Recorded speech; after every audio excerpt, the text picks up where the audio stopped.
أعوذ بالله من الشيطان الرجيم بسم الله الرحمن الرحيم الحمد لله رب العالمين والصلاة والسلام على رسول الله وعلى آله وصحبه أجمعين.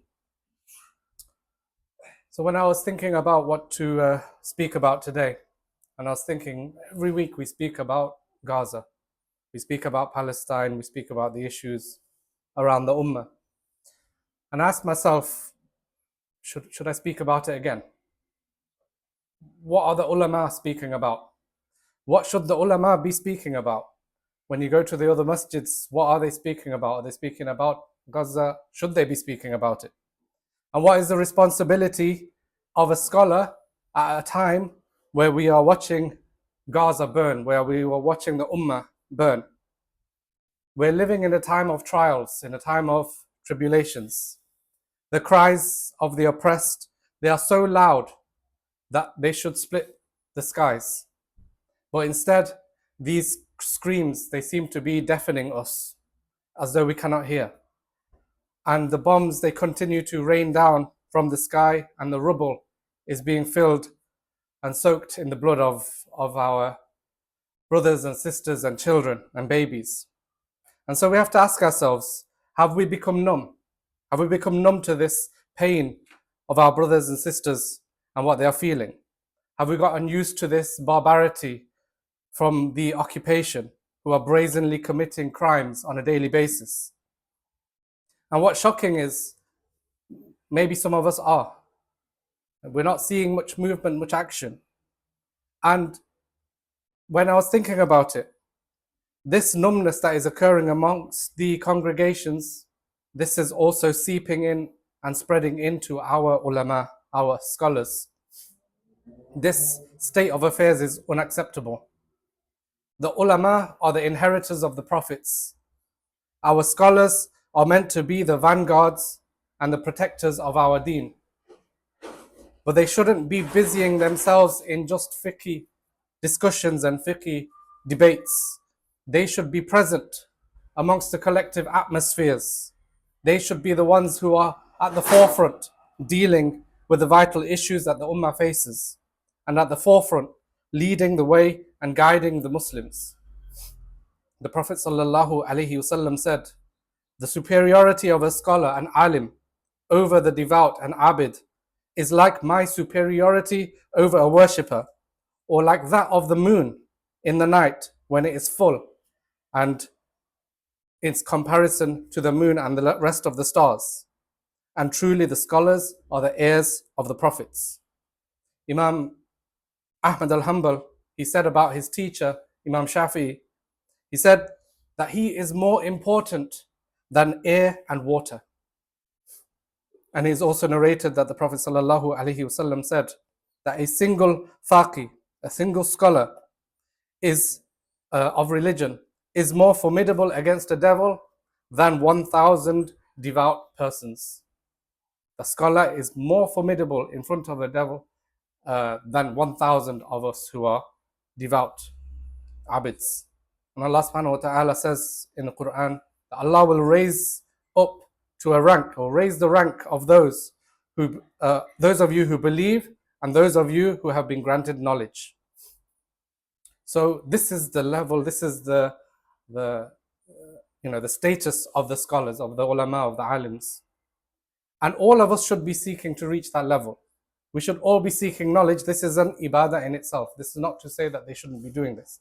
But seeking knowledge in and of itself is not an excuse for silence and inaction, especially against the biggest calamity of our time. Gaza is a defining issue of our times, like we have been saying. That's how we all need to view it. And it's also how our ulama need to be viewing it.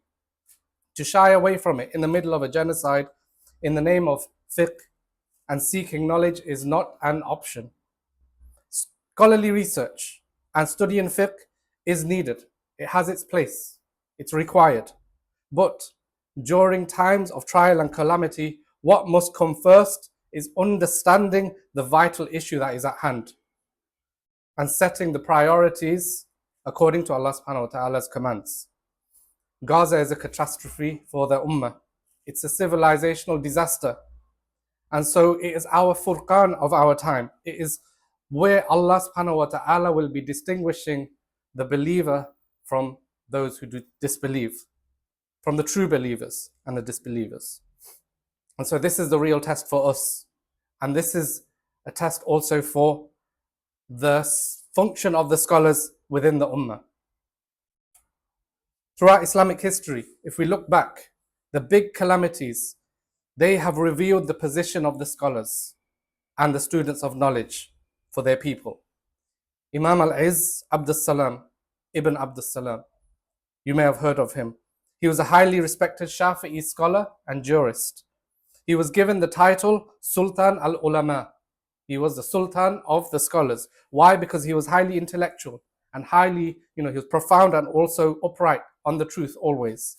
And he was known for being outspoken, even confronting the rulers of the time. And he was at the time during the Mongol advance on the Ummah. And he didn't refrain from speaking out and speaking to the truth to even those in power. There were corrupt Mamluk officials in place at the time. This was during the Mamluks. And he was even harsh against them as well. These Mamluk, some of these officials, they were illegitimately gathering wealth. And so he was the chief judge of Egypt, and he would rule against them, strip them of their positions, strip them of their possessions, and give it to the Bayt al-Mal. And even when they resisted, he would make rules against them according to the Sharia, and make them, almost sell them and auction them, and make the Sultan pay for it, pay their prices, just so that he can restore some sort of legitimate governance. And he also mobilized the masses for jihad and resistance against the Mongols. Then you have Nizam al-Mulk, who I mentioned in a previous khutbah. He was a Sunni scholar and a jurist, and he was a advisor for the Seljuks. And he was the one who recognized the disunity in the Ummah, and he united them, and he established Nizamiya madrasas, and he taught the deen and dunya. And he wanted to produce a generation of scholars and leaders who understood the deen, who understood also the dunya as well. And this led to the rise of who? Imam al-Ghazali, of Nur ad-Din al-Zangi, of Salah ad-Din al-Ayyubi. It was his work, this scholar's work, that led to this kind of rise. And then you have Shaykh al-Islam Ibn Taymiyyah. Ibn Taymiyyah, he participated in the battle of Marj al-Safar. He also participated in the battle. He was on the front lines, right? He armed himself with a sword and shield. He fought alongside the army against the Mongol invaders. And he actively encouraged the believers, encouraged the soldiers. And he refused to hide behind his discussions of fiqh and all of these type of things. When the situation became dire, he was on the forefront, addressing the key and the biggest issues at the time. These are the examples of our predecessors. These are the great ulama of the past. Yet we find many ulama today who not only do they not advise their congregations or organize them to take some sort of action, they won't even speak about it. They don't even speak about it. And this is something that we should learn from the past as well. In the past, there have been mistakes. During the fall of Al-Andalus in Spain, you had scholars and jurists and students of knowledge. They were debating whether a Hanafi can marry a Shafi'i. As cities were falling, one by one, they were debating these things. Should we not learn from this? Our scholars and our students of knowledge, they cannot repeat those old patterns and become absent. They cannot retread in those paths because it risks them becoming irrelevant. People, Muslims and non-Muslims, are taking some form of action, right? We're seeing marching, we're seeing protesting, we're seeing boycotting, we're seeing movements trying to, force governments to pressure governments, but it seems like the Islamic scholars are distant from these movements en masse. There might be a few. These things that the Muslims are doing, they're not the solution. They're not the solution, but there's some work that they're trying to do. They're trying to help the cause. They're trying to change the situation, but they're not being guided by the scholars. Why aren't the scholars at the forefront, advising and guiding the Muslims on what is the real solution and how to actually work for it? The Ummah's ulama, they're not leading from the front and they're absent from the scene. They're preoccupied with issues that are not relevant to the current circumstances. And that has a few dangers. First and foremost, people lose trust in the scholars. Secondly, people, they come up with their own solutions and they are not qualified. And so they come up with un-Islamic solutions, or they become misdirected by those who have an agenda against Muslims and Islam. And this reminds me of a saying of Ibn al-Qayyim. He said that the people relate to scholars in three ways. He said, number one is that they are revivers and they are guided by Allah's guidance. These are the inheritors of the prophets. They are the revivers. Secondly, they see them as those who have and they give knowledge, but they don't act upon it. And thirdly, they trade in their knowledge. Those who trade in their knowledge, they only care about what they receive from a worldly benefit perspective. So our ulama need to choose which category they belong to. And so we have to ask, why are our ulama quiet and lax during such calamities? Are they just slacking? I don't think that's the case. Unfortunately, many haven't understood the essence of the divine message, the message of Islam. Seeking knowledge is worship. We should all seek knowledge. But it becomes an evidence against you if you detach it from its purpose. The knowledge, the Quran, the Sunnah, what is the purpose of all of this? Imam al-Shatibi, he wisely observed. He said, any knowledge that does not produce action has nothing in the Sharia to indicate its consideration. Meaning, knowledge is not considered knowledge if it doesn't lead to any action. What's the point? Getting knowledge if you're not going to do anything with it. How can it be accepted for a people to be being exterminated in front of our eyes, mosques bombed, people starved, children dying of hunger, whilst our scholars and our students of knowledge, they dispute over the length of the beard. They dispute if you can shave before Eid al-Adha. They are in constant Aqidah wars. The effective da'wah, the effective way of teaching, the effective way of leadership, that all rests on what? On how relevant it is. When you are giving lessons and giving da'wah, you have to relate it to what is happening. It has to be relevant to those who are receiving that knowledge. So the ulama, they need to speak to the people from within what the people are living, the lived reality, right? From what is affecting the ummah right now. This is the sunnah. This is actually the prophetic model. And that was carried out. And that was carried by the previous ulama, the greatest scholars, right? The scholars' pulpits, right? I'm not a scholar. Where are the scholars? Shouldn't a scholar be stood here now delivering a message to all of you? The pulpits should be ones where they are, the light is emitting from. The halaqas should be halaqas and circles of revival. Their minds should always be occupied with this practical solution for the situation that we're in today, for the people of Gaza, for the bleeding ummah. If they can't take any real political action, then use the mimbars. Use the mimbars to express what needs to be expressed, to make their voices heard. Make the pen a voice. Write articles, write, blogs and posts, and make Muslims aware of what the actual solution should be. Where are all of these? I don't see them.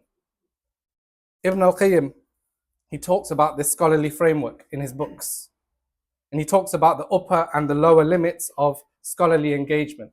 And he says the upper limit is to be involved directly in political work, political engagement, activism. And the lower limit is to speak about those things that are affecting the Muslims and speak about it in a meaningful way.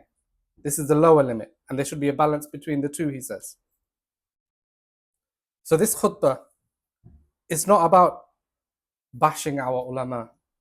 It's not about belittling the importance of usulul fiqh. It's not about this. It's an appeal to our ulama. It's an appeal to our ulama that knowledge which doesn't touch the ummah's pain, it amounts to mere paper. It's just paper.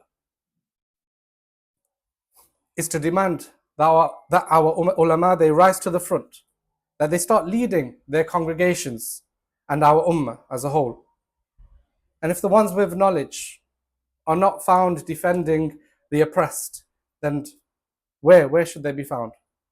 That's the question to ask. Where should they be found? Why are we not seeing this? The people of Gaza and all of the oppressed people, they all deserve better than this. The ulama have a choice. Will they be the inheritors of the prophets who spoke the truth and stood up for the truth and stood up for the oppressed? Or will they be remembered in history as those who were just silent spectators, silently witnessing the injustice? So our ulama, they must take this prophetic inspiration and reclaim their position as leaders of our communities, of our congregations, who call and strive for justice in Palestine, in Gaza, and everywhere where the Muslims are suffering. And so to conclude, you might be thinking, what gives you the authority to question the ulama? What gives you the authority? You're not a scholar, you're not an alim. Who are you questioning the ulama? My khutbah is not based just on my thoughts. This khutbah is based on an article that was written by a scholar himself here in the UK. This scholar himself is questioning and raising all of the points that I've made in this khutbah. He is asking, where are the ulama? He is asking, what are they doing? Why are they not on the forefront? Why are they isolating themselves, speaking about just fiqh matters and debating this, but not addressing the real problem of the ummah? Why are they not there? He is asking it himself. So this is not me saying it as a non-scholar. Scholars and ulama themselves are questioning their own role in society and saying, why are we scared? And why are we not guiding the Muslims in carrying out what they should be carrying out? And the second question you might ask is, why am I telling you this?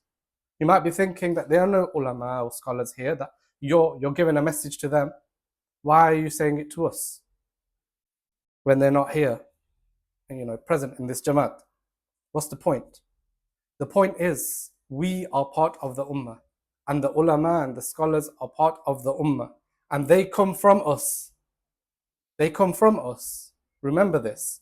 We are all mukallaf. We are all accountable for our own actions, right? Our duty is to firstly understand what the role and responsibilities of the ulama is. Because if we didn't understand it, how do we then hold them to account and hold them to high standards?